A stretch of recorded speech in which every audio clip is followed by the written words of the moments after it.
واقع اصحاب اخدود۔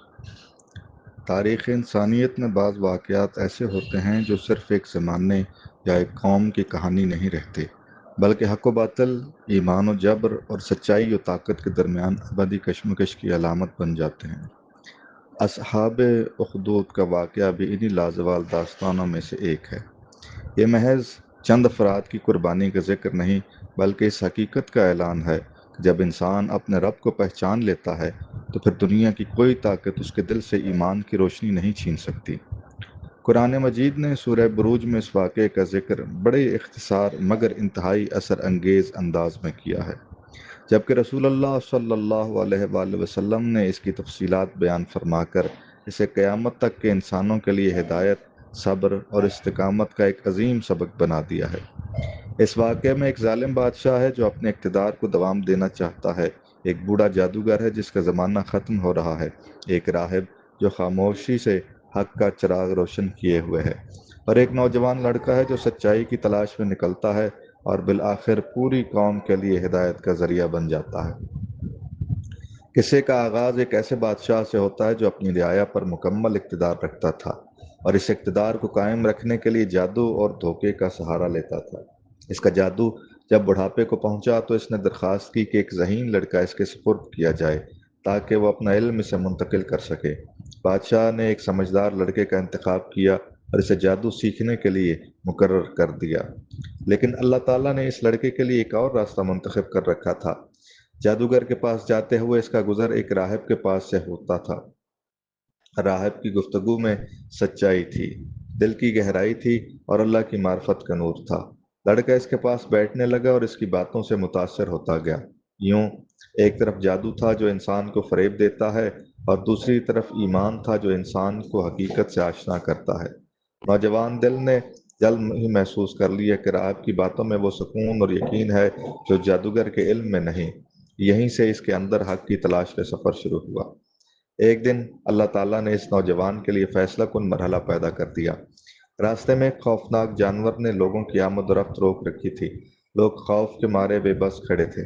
لڑکے نے سوچا کہ آج فیصلہ ہو جائے گا کہ جادوگر کا راستہ درست ہے یا راہب کا۔ اس نے ایک پتھر اٹھایا اور دل کی گہرائی سے دعا کی، اے اللہ، اگر راہب کا طریقہ تیرے نزدیک زیادہ پسندیدہ ہے تو اس جانور کو ہلاک کر دے تاکہ لوگوں کی مشکل دور ہو جائے۔ پھر اس نے پتھر پھینکا اور جانور مر گیا۔ راستہ کھل گیا اور لوگ اپنی منزلوں کی طرف روانہ ہو گئے۔ یہ بظاہر ایک معمولی واقعہ تھا، لیکن حقیقت میں ایک نوجوان کے قلب میں یقین کی بنیاد رکھنے والا لمحہ تھا۔ جب اس نے یہ واقعہ راہب کو سنایا تو راہب نے اسے مبارکباد دیتے ہوئے کہا کہ اب تم ایک عظیم آزمائش کے راستے پر داخل ہو چکے ہو۔ یہ جملہ دراصل ہر اس شخص کے لیے پیغام ہے جو حق کا راستہ اختیار کرتا ہے۔ ایمان نعمت بھی ہے اور امتحان بھی۔ اللہ کی معرفت جتنی بڑی سعادت ہے، اس کی قربانی دینا بھی اتنی بڑی ذمہ داری ہے۔ وقت گزرتا گیا اور اللہ تعالیٰ نے اس نوجوان کو اپنی خاص عنایتوں سے نوازا۔ وہ بیماریوں کے لیے شفا کا ذریعہ بننے لگا۔ مادرزاد، اندھے، برس کے مریض اور دیگر بیمار اس کے پاس آتے اور انہیں یہی کہتا کہ شفا میرے پاس نہیں، شفا اللہ کے پاس ہے۔ اگر تم اللہ پر ایمان لے آؤ تو میں دعا کروں گا اور تمہیں صحت عطا فرما دے گا۔ یوں وہ لوگوں کو جسمانی صحت کے ساتھ روحانی نجات کی طرف بھی بلاتا تھا۔ اس کی شہرت بڑھ گئی، یہاں تک کہ بادشاہ کا ایک نابینا مصاحب نے اس کے پاس آ کر شفا حاصل کر لی۔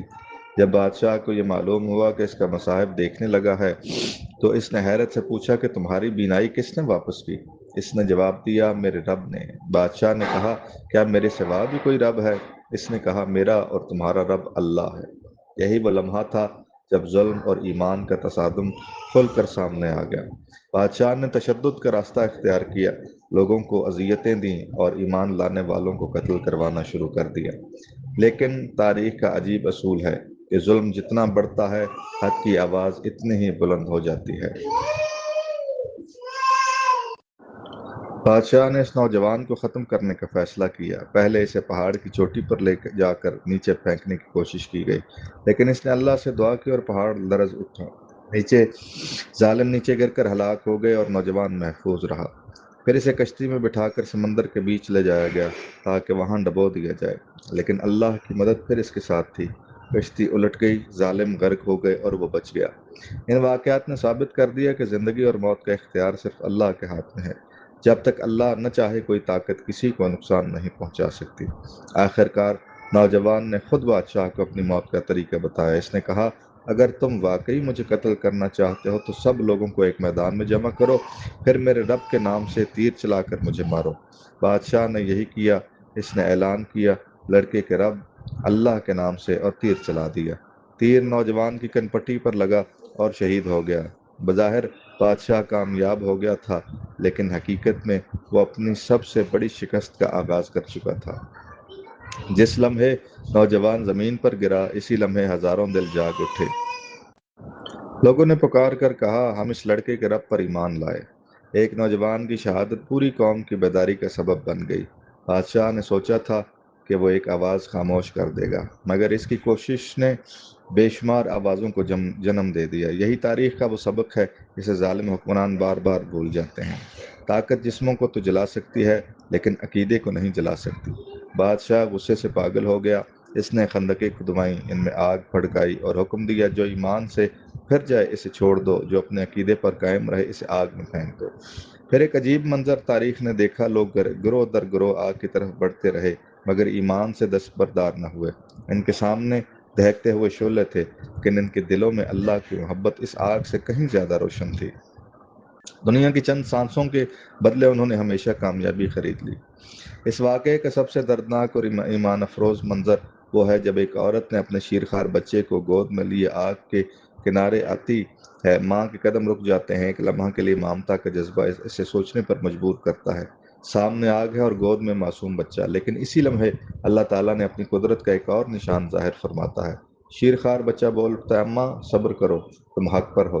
یہ الفاظ صرف ایک ماں کے لیے نہیں تھے، بلکہ پوری انسانیت کے لیے پیغام تھے۔ حق کا راستہ کبھی آسان نہیں ہوتا، اس میں آزمائشیں آتی ہیں، قربانیاں دینی پڑتی ہیں، اور بعض اوقات آگ کے شعلوں سے بھی گزرنا پڑتا ہے، لیکن جو لوگ اللہ پر یقین رکھتے ہیں اور جانتے ہیں کہ اصل کامیابی دنیا کی چند روزہ زندگی نہیں بلکہ وہ ابدی زندگی ہے جو اللہ کے ہاں منتظر ہے۔ اصحاب اخدود کا واقعہ آج بھی ہمیں یہی سکھاتا ہے کہ ایمان کی طاقت تلوار سے بڑی، عقیدے کی قوت سلطنت سے مضبوط، اور حق کی روشنی آگ کے شعلوں سے زیادہ تابناک ہے۔ خندقوں میں جلنے والے لوگ تاریخ کی نگاہ میں مظلوم نہیں بلکہ فاتح ہیں، کیونکہ ان کے جسم تو آگ میں جل گئے، مگر ان کا پیغام آج بھی دلوں کو روشن کر رہا ہے۔ جبکہ ظلم کے ایوان، ظالم بادشاہ اور اس کی ساری قوت زمانے کی گرد میں گم ہو چکے ہیں۔